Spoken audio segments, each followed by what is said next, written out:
Mi nuera me llamó furiosa. Entré a tu vieja casa y destruí todo para que tu cumpleaños fuera un infierno. Pensé que había perdido la razón por completo. Entonces le respondí con calma. Querida, me mudé hace 3 meses. Ahora vive ahí un comandante de la policía. El silencio al otro lado de la línea fue ensordecedor. Pero esa llamada no fue casualidad. Fue el final de 8 años donde mi propia familia me robó $260,000 mientras me hacían creer que estaba loca. Mi nombre es Esperanza, tengo 67 años, y esa noche descubrí que mi hijo y mi nuera habían planeado quitarme todo antes de que muriera. Lo que pasó después cambió nuestras vidas para siempre. Arrestos, juicios, investigadores privados y una donación de $150,000 que destruyó a mi familia, pero me devolvió mi alma. Porque resulta que subestimar a una mujer de 67 años fue el error más caro de sus vidas. Esta es la historia de cómo una llamada de venganza se convirtió en mi libertad. Y te aseguro que nunca más vas a permitir que tu propia familia te falte al respeto. Mi nombre es Esperanza, tengo 67 años, y esta es la historia de cómo una llamada telefónica cambió mi vida para siempre. Era un martes por la tarde, yo estaba preparando mis tamales para mi cumpleaños al día siguiente, cuando sonó el teléfono. Era Patricia, mi nuera, pero su voz sonaba diferente, llena de una furia que jamás había escuchado. Esperanza, entré a tu vieja casa y destruí todo para que tu cumpleaños fuera un infierno. Me gritó con tanta rabia que tuve que alejar el teléfono de mi oído. Rompí tus platos favoritos, tiré toda tu ropa, destruí esos cuadros horribles que tanto amas. Quería que sufrieras como yo he sufrido todos estos años. Mi corazón se aceleró, pero no de miedo, sino de algo extraño, como alivio. Después de 8 años de soportar sus desplantes, sus manipulaciones, sus formas de controlar cada peso que gastaba, finalmente había mostrado su verdadera cara. Respiré profundo y le respondí con una calma que me sorprendió a mí misma. Querida Patricia, le dije, saboreando cada palabra, me mudé hace 3 meses. Ahora vive ahí el comandante García de la Policía Municipal. El silencio al otro lado de la línea fue ensordecedor. Podía escuchar su respiración agitada, probablemente procesando lo que acababa de decir. 3 meses. 3 meses en los que ni ella ni mi hijo Roberto se dieron cuenta de que me había mudado. 3 meses en los que no se molestaron en visitarme, en preguntarme cómo estaba, en saber si necesitaba algo. ¿Qué dijiste? Su voz ahora temblaba. Lo que escuchaste, querida. El comandante García se mudó ahí el mes pasado. Es un hombre divorciado, con 3 hijos, y muy estricto con la ley. Imagino que ya debe haber llamado a sus compañeros. Hice una pausa, dejando que la realidad la golpeara. Dime, Patricia, ¿cuánto daño hiciste exactamente? Escuché un gemido ahogado del otro lado. Sabía que estaba calculando mentalmente. Allanamiento de morada, daños a propiedad privada, vandalismo. En México, eso podía significar de 6 meses a 4 años de prisión, dependiendo del valor de los daños. Esperanza, yo pensé que... Ahora lloraba. Pensaste que podías seguir lastimándome sin consecuencias, la interrumpí. Pensaste que esta vieja tonta nunca se defendería. Pensaste que siempre sería tu fuente de dinero y humillación. Colgué el teléfono con manos temblorosas, no de miedo, sino de una extraña emoción que no sentía desde hacía años. Poder. Por primera vez en mucho tiempo, yo tenía el control. Miré por la ventana de mi nueva casa, pequeña pero mía, pagada con mis propios ahorros, y sonreí. El teléfono volvió a sonar. Era Roberto. «¡Mamá! ¿Qué carajo hiciste?». La voz de mi hijo Roberto sonaba desesperada. En 35 años de vida, pocas veces lo había escuchado tan alterado. «Patricia está en la delegación. Dice que tú sabías que iba a entrar a la casa». Me senté en mi sillón favorito. el único mueble que había logrado salvar de mi antigua vida, y suspiré. Era hora de contarle a mi hijo por qué su madre había desaparecido de su radar durante 3 meses sin que él se diera cuenta. Roberto, siéntate y escúchame bien, porque esto va a doler. Mi voz salió más firme de lo que esperaba. Hace 4 meses, después del funeral de tu padre, ustedes dos vinieron a mi casa con una propuesta muy generosa. ¿Recuerdas? Podía escuchar su respiración nerviosa del otro lado. Claro que recordaba. Habían llegado con un folder lleno de papeles, hablando de oportunidades de inversión y de cómo yo, una mujer sola, no sabría manejar los $180,000 que tu padre me había dejado. Patricia me explicó que ustedes necesitaban $60,000 para expandir el negocio de refacciones. Me dijeron que era una inversión segura, que en 6 meses me devolverían el doble. Hice una pausa, recordando cómo me habían hecho sentir como una tonta por dudar. ¿Sabes qué hice al día siguiente, Roberto? Mamá, yo fui al banco y pregunté sobre esa empresa que mencionaron. ¿Sabes qué me dijeron? Que había quebrado hace 8 meses. Entonces, contraté a un contador para revisar los papeles que me habían dado. Eran falsos, Roberto. Todo era falso. El silencio se extendió tanto que pensé que había colgado. Después investigué más, continué, sintiendo cómo cada palabra era un clavo en el ataúd de nuestra relación. Descubrí que en los últimos 3 años me habían pedido prestado $45,000 que nunca devolvieron. Pequeñas cantidades, $800 para la colegiatura de los niños, $1,200 para reparar el carro, $3,000 para emergencias médicas que nunca existieron. Mamá, nosotros íbamos a... ¡Silencio!, grité, sorprendiéndome de mi propia fuerza. Durante 8 años, cada vez que visitaban mi casa, Patricia revisaba mis cosas, mis papeles, mis estados de cuenta. Pensé que era curiosidad de nuera. Ahora entiendo que estaba inventariando mis posesiones. Roberto empezó a llorar del otro lado. Llantos de hombre adulto, de quien sabe que lo descubrieron. Así que hace 3 meses, mientras ustedes planeaban cómo quitarme todo, yo me mudé. Vendí la casa, tomé mis ahorros y desaparecí de sus vidas. ¿Y sabes qué es lo más triste de todo esto? Que en 3 meses ni una sola vez se preguntaron dónde estaba su madre. Después de colgar con Roberto, me preparé un té de manzanilla y me senté a recordar cómo había llegado a este punto. Patricia entró a nuestras vidas hace 8 años como una bendición. Roberto tenía 27 años y había tenido varias novias que, francamente, no me convencían. Pero Patricia era diferente, educada, trabajadora, con planes de futuro. Los primeros meses fueron hermosos. Me ayudaba en la cocina, preguntaba por las recetas de la familia, hasta me pidió que le enseñara a bordar como lo hacía mi madre. Pensé que finalmente tendría la hija que nunca tuve. Qué ingenua fui. El cambio comenzó sutilmente después de la boda. Primero fueron comentarios inocentes. Esperanza, ¿no crees que esta casa es muy grande para ti y el señor Raúl? O, con lo que gastan en esta casa, podrían ayudarnos con el enganche del departamento.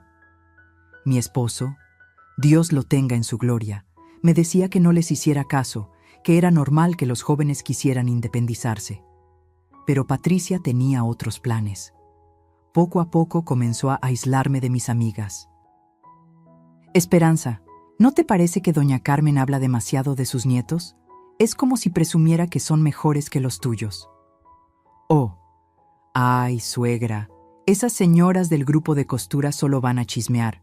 Usted, que es tan elegante, debería buscar amistades de su nivel. Al principio me sentí halagada. Pensé que realmente se preocupaba por mí. Pero cuando me di cuenta, ya no tenía amigas. Todas habían desaparecido de mi vida porque Patricia siempre encontraba defectos en ellas. Después vino el control financiero. Cuando Raúl enfermó, Patricia se ofreció a ayudarme con los gastos médicos. Suegra, usted no debe preocuparse por estas cosas. Déjeme manejar las cuentas mientras cuida a mi suegro. Sonaba tan considerado, tan amoroso. Pero Patricia había estudiado administración. Sabía exactamente lo que hacía. Comenzó a manejar mis tarjetas de crédito, mis estados de cuenta, hasta convenció a Raúl de que le diera poder notarial por si algo pasaba. Cuando mi esposo murió, me di cuenta de que Patricia sabía más de mis finanzas que yo misma. Los $45,000 que me habían pedido durante estos años siempre venían con las mismas tácticas. Primero, Patricia lloraba. Contaba historias dramáticas sobre emergencias, oportunidades perdidas, necesidades urgentes. Si yo dudaba, llegaba Roberto con su cara de niño regañado. «Mamá, Patricia solo quiere lo mejor para la familia». Si aún me resistía, venía la manipulación emocional. «Esperanza, nosotros somos su única familia. ¿No confía en nosotros? ¿Prefiere que extraños se queden con su dinero cuando usted ya no esté?» Y la frase que más me dolía: «Suegra, usted ya está grande. Estos números la confunden. Déjenos ayudarla antes de que cometa un error grave». Me hicieron creer que era senil, que no podía manejar mi propio dinero, que sin ellos estaría perdida. Durante 8 años me convencieron de que era una carga, un estorbo que debía estar agradecida de tener familia que la soportara. Hasta que Raúl murió y finalmente pude ver la verdad. Mientras yo recordaba mi calvario, Patricia estaba viviendo el suyo en la delegación. Más tarde me enteré de toda la historia por el mismo comandante García, un hombre de 45 años, divorciado, padre de 3 adolescentes y con 20 años de servicio en la policía municipal. El comandante había comprado mi antigua casa hacía un mes. Después de un divorcio complicado, buscaba un lugar tranquilo para rehacer su vida con sus hijos. La casa le había parecido perfecta, amplia, en un barrio seguro, con un precio justo porque yo tenía prisa por vender. Esa noche, García había llegado tarde del trabajo. Sus hijos estaban con su madre hasta el fin de semana, así que pensaba desempacar algunas cajas y organizar su nueva oficina. Eran las 9:30 de la noche cuando escuchó ruidos extraños en la planta baja. Como policía experimentado, García sabía distinguir entre los sonidos normales de una casa, tubería, madera que se acomoda y algo fuera de lugar. Lo que escuchaba definitivamente no era normal. Cristales rompiéndose, muebles arrastrándose, golpes contra las paredes. Tomó su arma reglamentaria y bajó silenciosamente las escaleras. La luz de la cocina estaba encendida y podía escuchar a alguien maldiciendo en voz baja. Cuando llegó a la puerta, no podía creer lo que veía. Una mujer de unos 35 años, elegantemente vestida, destrozando sistemáticamente su cocina. Patricia había roto todos los platos que García había desempacado esa tarde. Había tirado la comida del refrigerador, volcado la mesa del comedor y estaba tratando de arrancar los azulejos de la pared con un martillo que había encontrado en el garaje. «¡Policía! ¡Manos donde pueda verlas!», gritó García apuntándola con su arma. Patricia se volvió con los ojos desorbitados. En su cara había una mezcla de furia y confusión que García recordaría por años. «¿Quién es usted? ¿Qué hace en la casa de mi suegra?» «Señora, esta es mi casa. Usted está cometiendo allanamiento de morada y vandalismo». García mantuvo su arma apuntada mientras llamaba refuerzos con su radio. «Tire ese martillo y póngase contra la pared». «No, esta es la casa de Esperanza Morales. Yo tengo derecho de estar aquí». Patricia parecía genuinamente confundida, como si no pudiera procesar la realidad. «Señora, yo compré esta casa hace un mes. Tengo las escrituras, los recibos, todo legal. La señora Morales la vendió y se mudó». García se acercó lentamente, manteniéndola bajo control. «Ahora explíqueme qué hace destrozando mi hogar». Cuando llegaron los refuerzos, encontraron a Patricia sentada en el suelo, llorando y repitiendo una y otra vez: «Ella me mintió, la vieja me mintió. Se suponía que yo iba a hacerla sufrir». El comandante García calculó los daños: $15,000 entre electrodomésticos, vajilla, muebles y reparaciones necesarias. Patricia quedó arrestada por allanamiento de morada, daños a propiedad privada y vandalismo agravado. Pero lo que más le llamó la atención a García fue la confesión espontánea de Patricia mientras la esposaban. Todo esto es culpa de esa vieja manipuladora. Se llevó el dinero que nos pertenecía y ahora se hace la víctima. García era un policía veterano. Había visto muchos casos de violencia familiar y reconocía las señales cuando alguien había sido víctima de abuso económico. Patricia no hablaba como una nuera preocupada, hablaba como alguien que se sentía con derecho sobre el patrimonio de otra persona. Esa noche, mientras escribía su reporte, García decidió hacer algo que normalmente no haría: buscar a la señora Esperanza Morales para contarle personalmente lo que había pasado. A las 7 de la mañana siguiente, alguien tocó mi puerta con desesperación. Era Roberto, pero no el Roberto exitoso y seguro de sí mismo que conocía. Este Roberto tenía ojeras profundas, la ropa arrugada y una expresión de pánico que no había visto desde que era niño y se perdió en el mercado. «Mamá, tienes que ayudarme». Entró sin esperar invitación, mirando mi nueva casa como si fuera la primera vez que la veía. En realidad, era la primera vez que la veía. «Patricia está en la cárcel. Dice que tú la tendiste una trampa. Dice que sabías lo que iba a hacer». Me quedé en la puerta, sin invitarlo a sentarse. Después de 35 años de ser su madre, de darle todo, de sacrificar mis propios sueños por los suyos, mi hijo llegaba a mi casa solo cuando necesitaba algo. «Buenos días, Roberto. Yo estoy bien. Gracias por preguntar». Mi tono era más frío de lo que pretendía, pero ya no podía fingir. «No tengo tiempo para cortesías. Necesito $30,000 para la fianza de Patricia». Se paseaba por mi pequeña sala como animal enjaulado. «Los niños están preguntando por su mamá. No puedo explicarles que está presa». «Siéntate, Roberto». Mi voz salió con una autoridad que me sorprendió. «Vamos a hablar como adultos por primera vez en años. No quiero sentarme, quiero que arregles este desastre que provocaste». Esas palabras fueron como una bofetada. ¿Desastre que provoqué? Roberto, tu esposa entró ilegalmente a una casa que no es mía, destruyó $15,000 en propiedades de un oficial de policía, y todo porque quería arruinar mi cumpleaños. ¿Y la culpable soy yo? Sí, porque te mudaste como una ladrona, sin decirnos nada, como si fuéramos extraños. Su cara estaba roja de furia. Ese dinero que tienes debería ser nuestro. Papá trabajó toda su vida para dejarnos algo. Ahí estaba. La verdad que había estado evitando enfrentar durante años. Mi hijo no me veía como su madre, me veía como un obstáculo entre él y una herencia. Tu padre trabajó toda su vida para asegurar mi futuro, Roberto. Yo fui su esposa durante 40 años. Yo lo cuidé cuando estuvo enfermo. Yo pagué sus medicinas, sus doctores, sus noches en el hospital. Mi voz temblaba, pero no de miedo, sino de una tristeza profunda. Ese dinero es mío por derecho, por amor, por sacrificio. «Mamá, siempre fuiste egoísta», me gritó, y en ese momento vi al hombre en que se había convertido. «Tienes 67 años. ¿Para qué necesitas tanto dinero?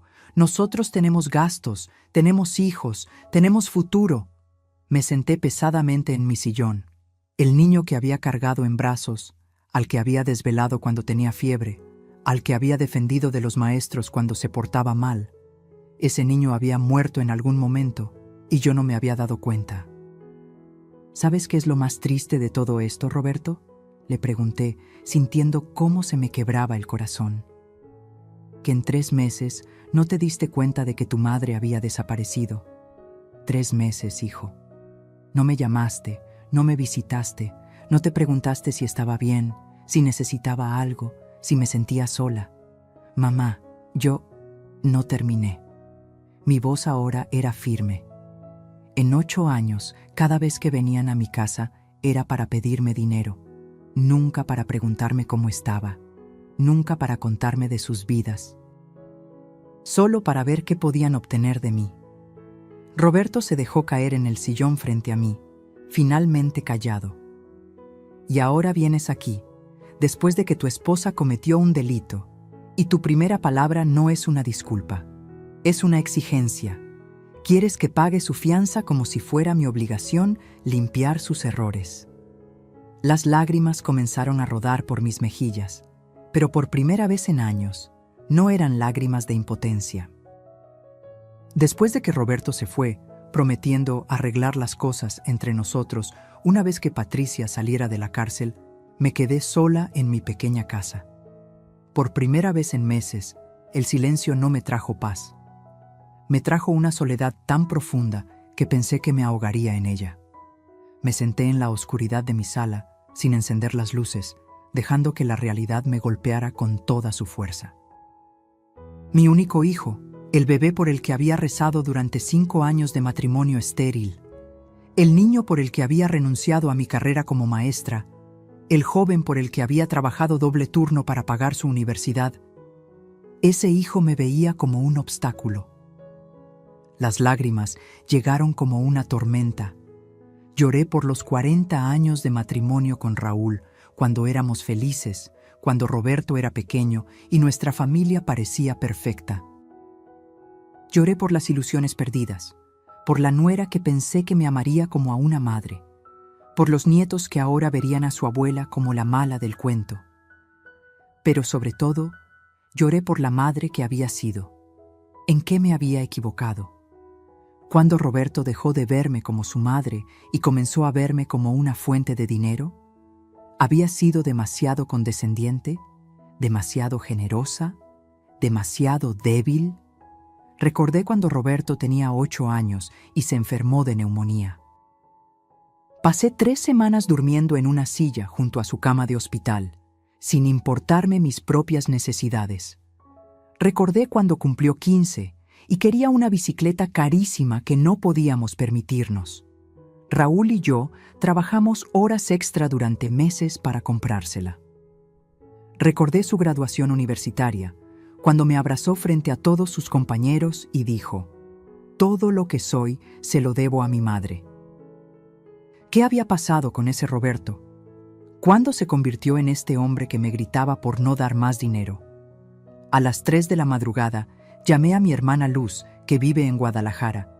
Necesitaba escuchar una voz familiar, alguien que me recordara quién era antes de convertirme en la suegra rica que todos querían explotar. «Esperanza, ¿qué pasa? ¿Estás bien?» Luz sonaba preocupada. «Luz, creo que perdí a mi hijo». Le conté todo: la mudanza secreta, los fraudes descubiertos, la arrestada de Patricia, la pelea con Roberto. «Ay, hermana», suspiró Luz después de escuchar mi historia. «Roberto siempre fue consentido. Mamá nos decía que le dabas demasiado. Pero ¿cómo pude crear un monstruo así? ¿Cómo pude fallar tanto como madre?» «Esperanza, escúchame bien. No fallaste como madre, fallaste como mujer al no ponerte límites. Hay una diferencia». Su voz era firme pero amorosa. «Un hijo agradecido no chantajea a su madre. Un hijo que ama no permite que su esposa abuse de su madre. Roberto eligió el dinero sobre ti hace mucho tiempo. Pero son mis nietos, Luz. Si no arreglo esto, nunca más los voy a ver». «¿Y qué ejemplo les estás dando si cedes? ¿Que está bien robarle a los abuelos? ¿Que la familia puede abusarse mutuamente sin consecuencias?» Luz tenía razón, pero mi corazón de madre se resistía a aceptarlo. «Esperanza, mañana vas a despertar y vas a tomar una decisión. O sigues siendo la víctima que le da dinero a quien la maltrata, o te conviertes en la mujer fuerte que tu madre fue, que tu abuela era, que llevas en la sangre». Después de colgar, me quedé despierta hasta el amanecer, pensando en las palabras de mi hermana. ¿Qué habría hecho mi madre en mi lugar? ¿Qué habría hecho mi abuela? Esa mujer de hierro que crió 6 hijos sola después de que mi abuelo murió en la Revolución. Cuando salió el sol, tomé una decisión que cambiaría todo para siempre. A las 9 de la mañana, fui al despacho del licenciado Martínez, el abogado que me había ayudado con la venta de mi casa. Era un hombre mayor, de confianza, que había conocido a mi esposo durante años. «Licenciado, Necesito contratar un investigador privado. Quiero saber exactamente qué han hecho mi hijo y mi nuera con mi dinero durante estos años. Esperanza, ¿estás segura? Estas investigaciones pueden revelar verdades muy dolorosas. Licenciado, ya no tengo nada que perder. Mi relación con Roberto está rota. Patricia está en la cárcel. Y necesito saber la verdad completa antes de decidir qué hacer. Me recomendó a Carlos Mendoza, un ex policía que ahora trabajaba como investigador privado. Le pagué $8,000 por adelantado y le di toda la información que tenía. Números de cuentas, fechas de los préstamos, nombres de los negocios donde Roberto supuestamente había invertido. Señora Morales, esto puede tomar de 2 a 3 semanas. ¿Está preparada para lo que podamos encontrar? Joven, a mi edad ya no tengo tiempo para mentiras dulces. Quiero la verdad, por dolorosa que sea. Mientras esperaba los resultados, tuve otra visita inesperada. Era el comandante García, el nuevo dueño de mi antigua casa. Señora Morales, espero no molestarla. Quería hablar con usted sobre lo que pasó con su nuera. Comandante, no se preocupe. Patricia es responsable de sus actos. Usted no tiene que disculparse por defender su propiedad. En realidad, quería contarle algo más. García se veía incómodo. Cuando arresté a la señora Patricia, hizo algunas declaraciones muy reveladoras. Habló de dinero que supuestamente le pertenecía, de negocios, de planes para demostrar que usted no estaba mentalmente capacitada. Mi sangre se heló. ¿Qué dijo exactamente? Gritaba que usted había arruinado sus planes, que se suponía que para estas fechas ya tendría control de sus finanzas. Mencionó algo sobre papers firmados y doctores que confirmarían su incapacidad mental. García sacó una pequeña grabadora. Espero que no le moleste, pero grabé su confesión. Como policía, he visto muchos casos de abuso financiero hacia adultos mayores. Creo que esto podría serle útil. Escuché la grabación con horror creciente. La voz de Patricia, distorsionada por la histeria, pero clara en su contenido. Todo esto es culpa de esa vieja loca. Se suponía que ya estaríamos tramitando su incapacidad. El doctor Ruiz ya tenía listo el diagnóstico. Roberto ya había falsificado su firma en los poderes. Ese dinero nos pertenece. ¿Roberto falsificó mi firma?, pregunté con voz temblorosa. Eso fue lo que dijo. También mencionó algo sobre tarjetas de crédito a su nombre. 2 semanas después, Carlos Mendoza llegó a mi casa con un folder que cambiaría mi vida para siempre. Los resultados de su investigación eran devastadores. Señora Morales, lamento informarle que sus sospechas eran correctas, pero la realidad es peor de lo que imaginaba. Roberto y Patricia habían sacado 3 tarjetas de crédito a mi nombre, con una deuda acumulada de $95,000. Habían usado copias de mi identificación y comprobantes de ingresos falsificados. El dinero lo habían gastado en vacaciones, un carro nuevo para Patricia y varios negocios que en realidad eran esquemas piramidales. Pero hay más, continuó Carlos. Encontré evidencia de que estaban planeando declararla mentalmente incapaz. Tenían citas programadas con un psiquiatra corrupto, el doctor Ruiz, quien por $5,000 estaba dispuesto a firmar cualquier diagnóstico. ¿Y mi casa? ¿También la querían? Ya la habían hipotecado ilegalmente, señora. Usaron documentos falsificados para obtener un préstamo de $120,000 contra la propiedad.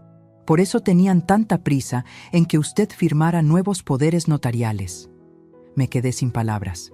Durante 8 años, mientras yo pensaba que tenía una familia que me amaba, ellos habían estado planeando sistemáticamente robarme todo. ¿Qué puedo hacer, Carlos? Con esta evidencia, podemos presentar cargos criminales por fraude, falsificación de documentos y abuso financiero hacia adulto mayor. Estamos hablando de 10 a 15 años de prisión para ambos. Esa noche no dormí. Tenía en mis manos la evidencia para destruir completamente a Roberto y Patricia, pero también tenía el poder de construir algo nuevo, algo mejor. Era hora de dejar de ser víctima y convertirme en justicia. La mañana después de recibir la investigación de Carlos, me desperté diferente. No física, sino mentalmente. Era como si durante décadas hubiera estado viendo el mundo a través de un vidrio empañado y finalmente alguien lo hubiera limpiado. Me bañé, me vestí con mi mejor ropa y por primera vez en años me maquillé completamente. Cuando me vi en el espejo, reconocí a la mujer que había sido antes de convertirme en la suegra sumisa que todos esperaban que fuera. Mi primera parada fue el banco. Buenos días, necesito hablar con el gerente sobre fraude en mis cuentas. El licenciado Herrera, gerente de la sucursal donde había tenido mis cuentas durante 20 años, se puso pálido cuando le mostré la evidencia de las tarjetas de crédito falsificadas. Señora Morales, esto es muy grave. Vamos a bloquear inmediatamente todas las cuentas asociadas con estos números. También vamos a reportar el fraude a las autoridades financieras. Licenciado, quiero hacer algo más. Quiero transferir todos mis fondos a una nueva cuenta, en un banco diferente, con nuevos números y códigos de seguridad que solo yo conozca.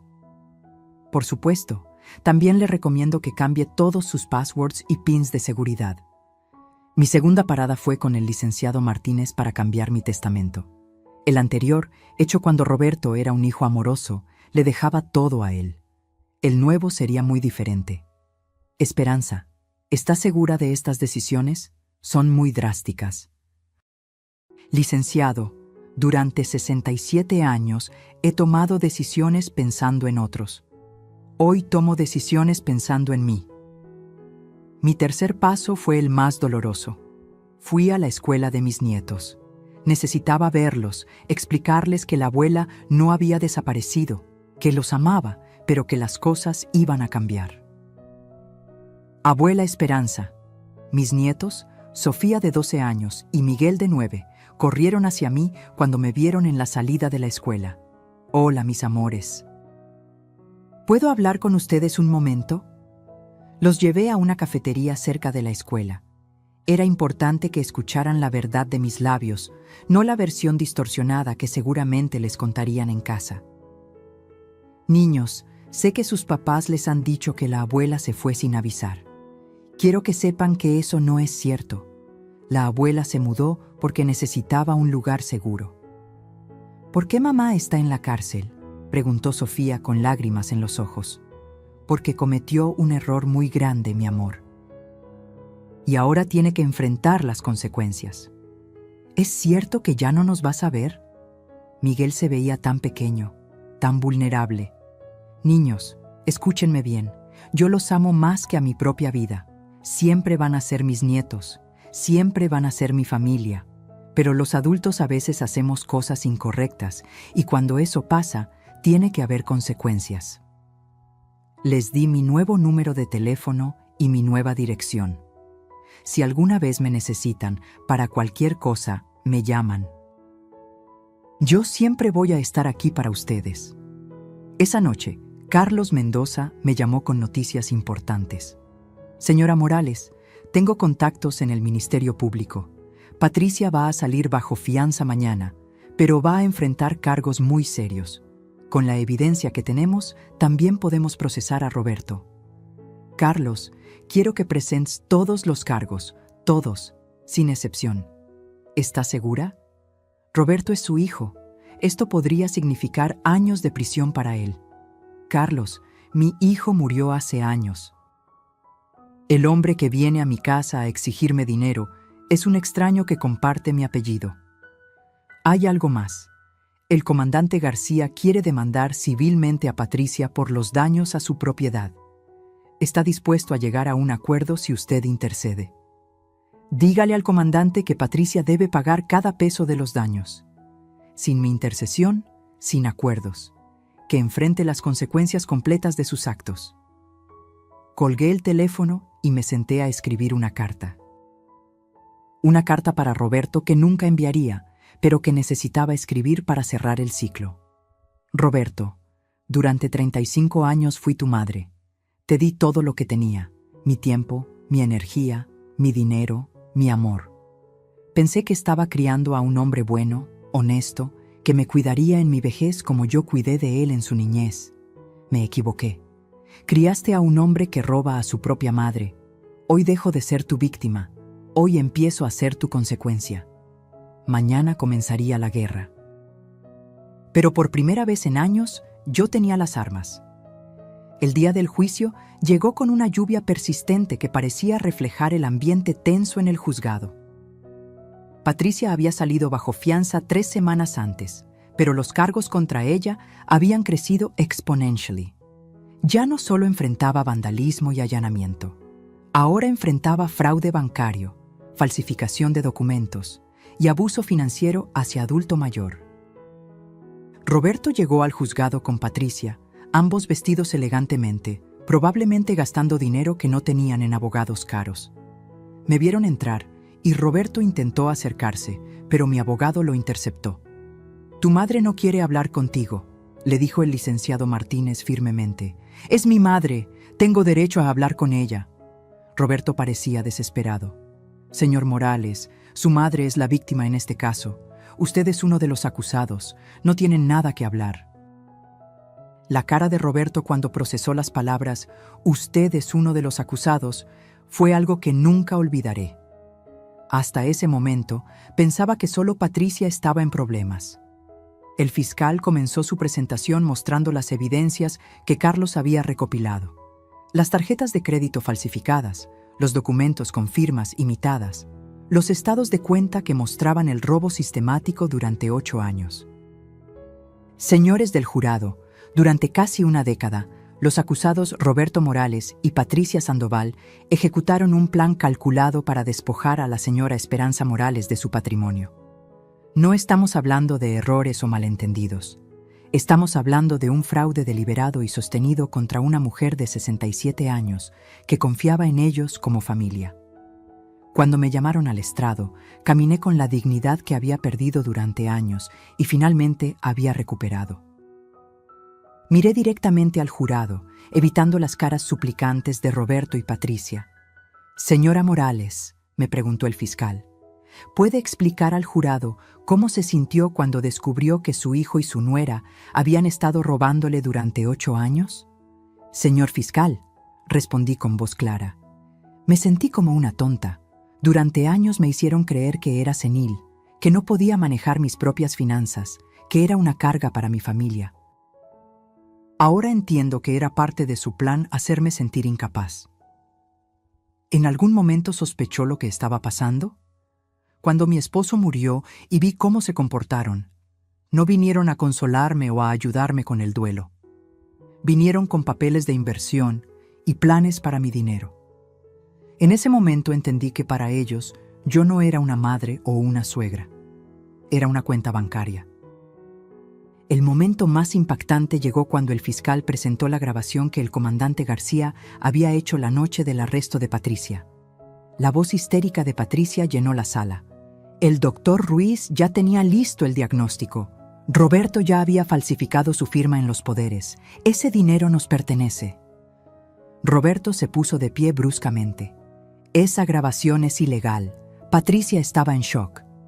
«Señor Morales, siéntese», ordenó el juez. Su turno de hablar llegará cuando su abogado lo llame al estrado. Pero Roberto no se controló. «Mamá, míranos, somos tu familia.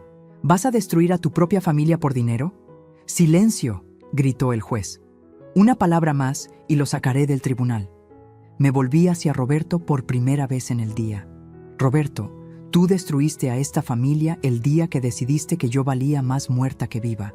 Yo solo estoy recogiendo los pedazos». El abogado de Roberto y Patricia hizo un intento desesperado de presentarlos como una pareja joven con problemas financieros que habían tomado prestado dinero con la intención de devolverlo. Pero las evidencias eran abrumadoras. Cuando presentaron la lista completa de fraudes, $95,000 en tarjetas de crédito falsas, $45,000 en préstamos nunca devueltos, la hipoteca ilegal de $120,000 sobre mi antigua casa, hasta su propio abogado se veía derrotado. El fiscal hizo su alegato final. «Señores del jurado, los acusados no robaron dinero, Robaron la dignidad, la confianza y la paz mental de una mujer que los había amado incondicionalmente. Robaron 8 años de la vida de la señora Morales, haciéndola creer que era incapaz, senil, una carga. Ese robo es más grave que cualquier cantidad de dinero. Cuando el jurado se retiró a deliberar, me senté en los pasillos del juzgado por primera vez, sintiéndome completamente en paz. Independientemente del veredicto, había recuperado mi dignidad. Roberto se acercó una última vez. «Mamá, por favor, retira los cargos. Podemos arreglar esto en familia». «Roberto», le dije suavemente, «la familia se arregla en privado. Los crímenes se arreglan en los tribunales». El jurado regresó en 2 horas, culpables en todos los cargos. 6 meses después del juicio, Roberto recibió una sentencia de 5 años de prisión con posibilidad de libertad condicional en 3. Patricia recibió 4 años. Ambos quedaron obligados a pagar restitución completa, $260,000 entre fraudes, daños e intereses. Pero para mí, la verdadera justicia llegó una semana después, cuando fui al despacho del licenciado Martínez para firmar los documentos más importantes de mi vida. Esperanza, ¿está completamente segura de esta decisión? Una vez firmado, no hay vuelta atrás. Licenciado, nunca en mi vida he estado más segura de algo. Había decidido donar $150,000, casi toda mi herencia, al asilo de ancianos San José, un lugar que cuidaba a personas mayores que habían sido abandonadas por sus familias. Con esa donación, podrían construir una nueva ala y contratar más personal de enfermería. Pero Esperanza, ¿qué va a pasar con usted? ¿Cómo va a vivir?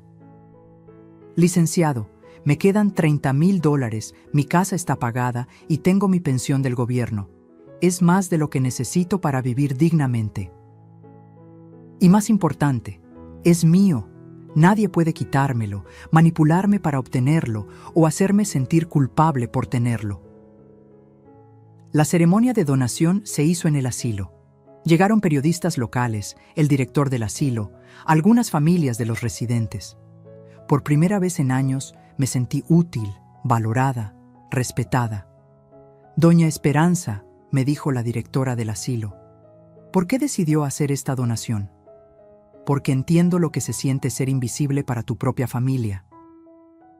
Estos ancianos merecen dignidad, cuidado y amor en sus últimos años. Si mi dinero puede darles eso, entonces encontró su propósito perfecto». Durante la ceremonia, vi a mis nietos entre el público. Roberto había salido bajo libertad condicional y había traído a Sofía y Miguel. Los niños corrieron hacia mí después del evento. «Abuela, ¿es cierto que regalaste todo tu dinero?», preguntó Sofía. «No lo regalé, mi amor. Lo invertí en algo que me hace feliz». «¿Ya no vas a ser rica?», preguntó Miguel con preocupación.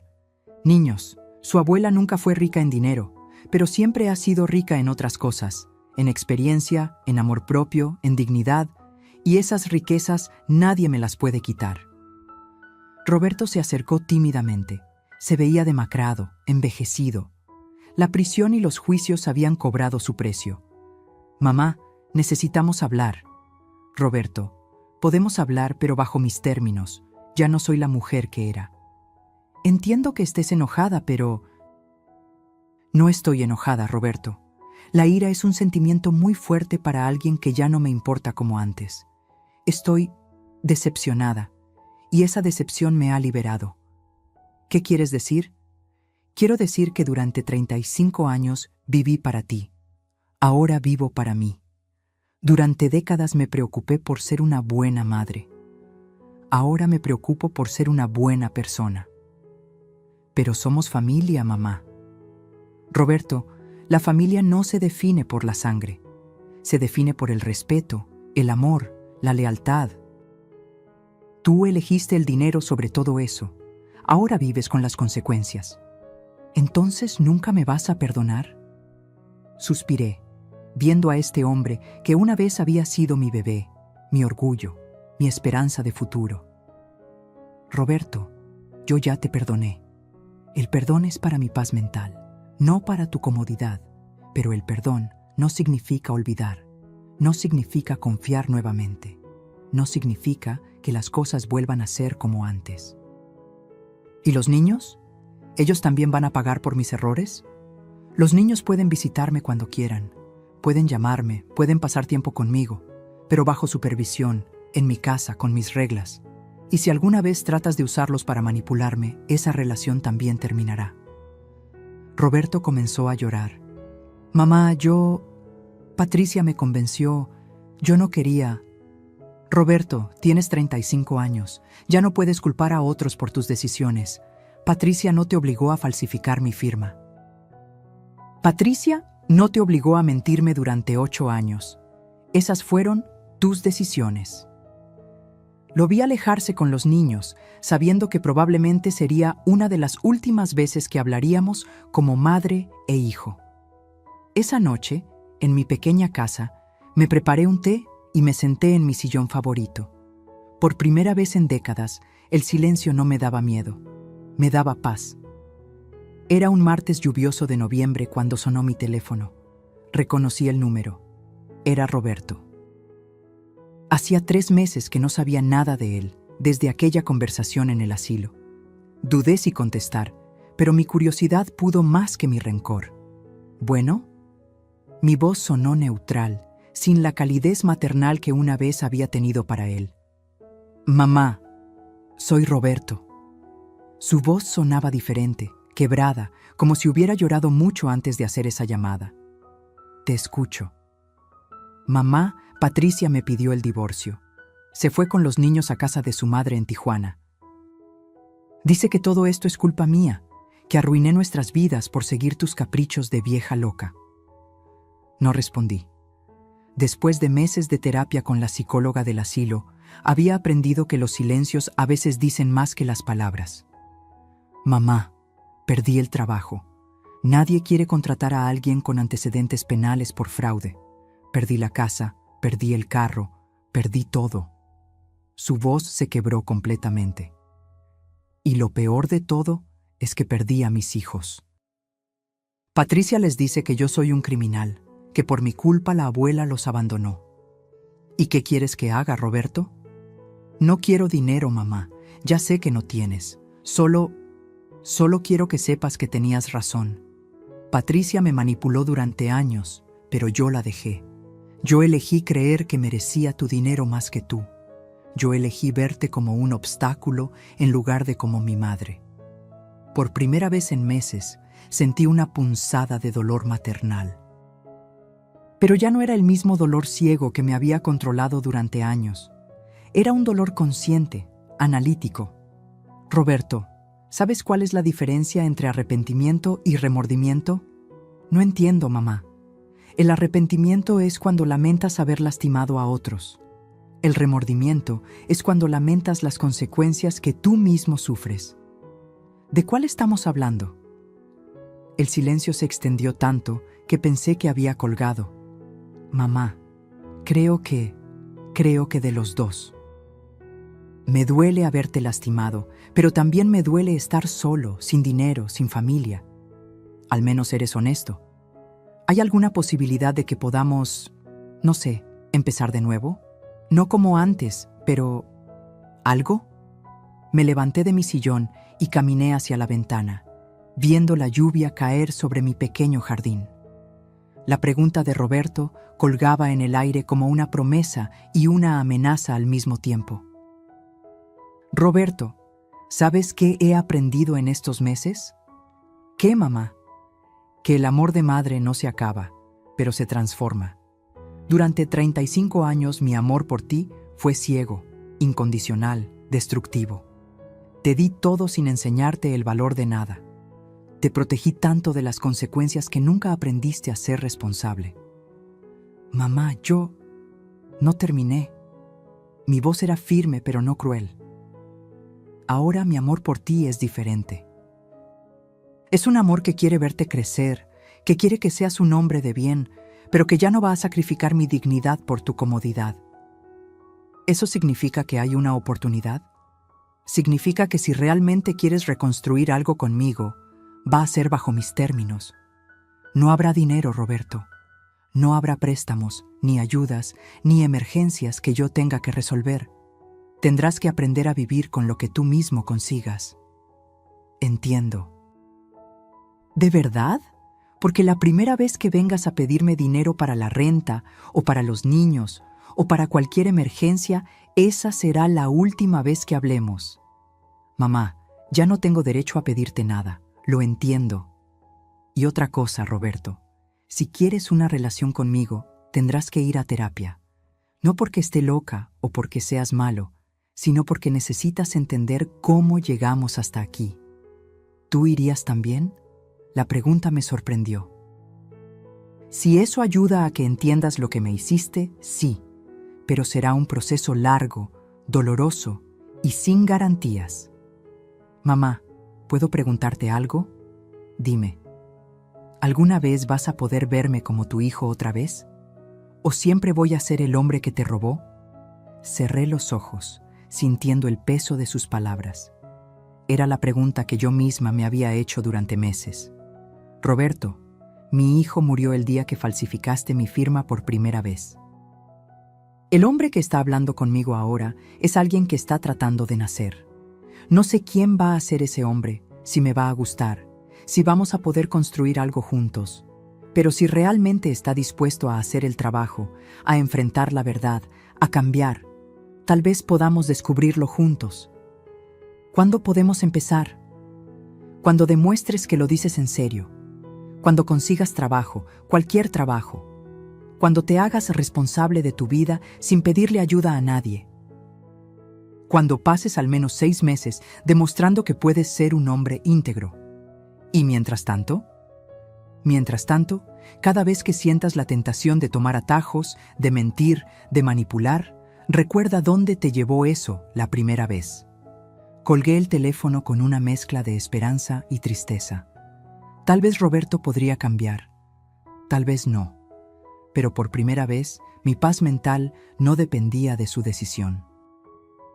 Han pasado 2 años desde que contesté esa llamada furiosa de Patricia, y mi vida ha cambiado de maneras que nunca imaginé posibles. Cada mañana me despierto en mi pequeña casa, no con la angustia de preguntarme qué nueva manipulación enfrentaré, sino con la tranquilidad de saber que el día me pertenece. Trabajo como voluntaria en el Asilo San José 3 días a la semana. Los ancianos me han enseñado que la edad no es sinónimo de invisibilidad, que la experiencia es sabiduría y que merecemos respeto sin importar cuántos años tengamos. Doña Carmen, de 89 años, me dijo algo que nunca olvidaré. Esperanza, nunca es tarde para empezar a valorarte. Roberto cumplió su palabra. Consiguió trabajo como chofer de delivery, un empleo humilde que antes habría rechazado por orgullo. Ha ido a terapia durante 18 meses. Paga puntualmente la restitución que le ordenó el tribunal y no me ha pedido un peso en todo este tiempo. Nos vemos una vez al mes para tomar café, conversaciones que aún son incómodas, pero que poco a poco se van volviendo más honestas. Patricia nunca regresó de Tijuana. Se volvió a casar con un hombre mayor que, según me contaron, también tiene problemas con dinero. Algunas personas nunca aprenden. Mis nietos me llaman cada semana desde allá. Sofía, ahora de 14 años, me dijo en la última llamada: «Abuela, mamá siempre habla mal de ti, pero yo recuerdo cómo nos cuidabas cuando éramos pequeños. Cuando sea mayor, quiero venir a visitarte». El asilo ha construido su nueva ala. La llamaron Pabellón Esperanza Morales, un honor que nunca esperé pero que me llena de orgullo cada vez que veo la placa dorada en la entrada. 50 ancianos más tienen ahora un lugar digno donde vivir sus últimos años. He hecho nuevas amigas, mujeres de mi edad que, como yo, aprendieron tarde en la vida que poner límites no es ser mala persona, sino ser inteligente. Salimos a caminar los domingos, vamos al cine los miércoles y tenemos un club de lectura los viernes. Mi vida social es más rica ahora que cuando tenía familia que me manipulaba. Económicamente, vivo con lo suficiente.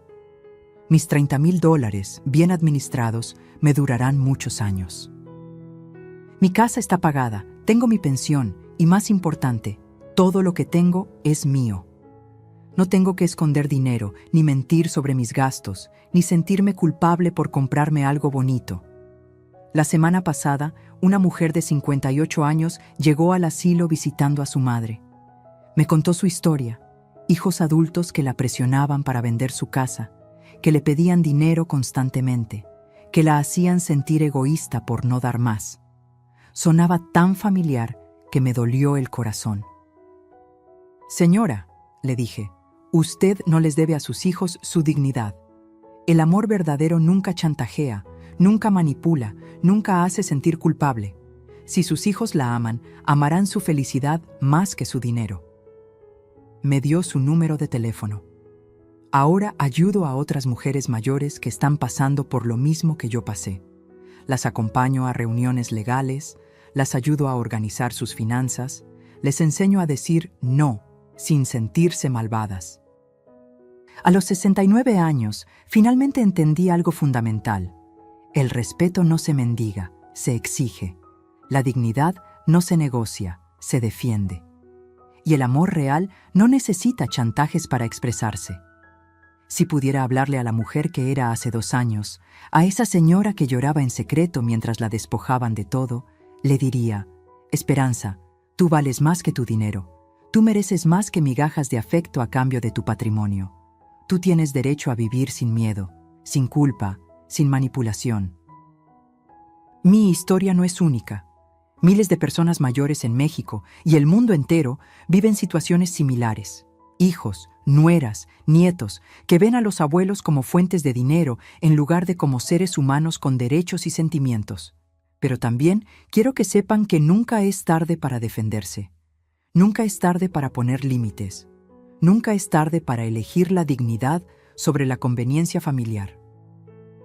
Hoy, mientras escribo estas líneas en mi pequeño escritorio, viendo por la ventana mi jardín que yo misma planto y cuido, puedo decir con absoluta certeza: soy libre.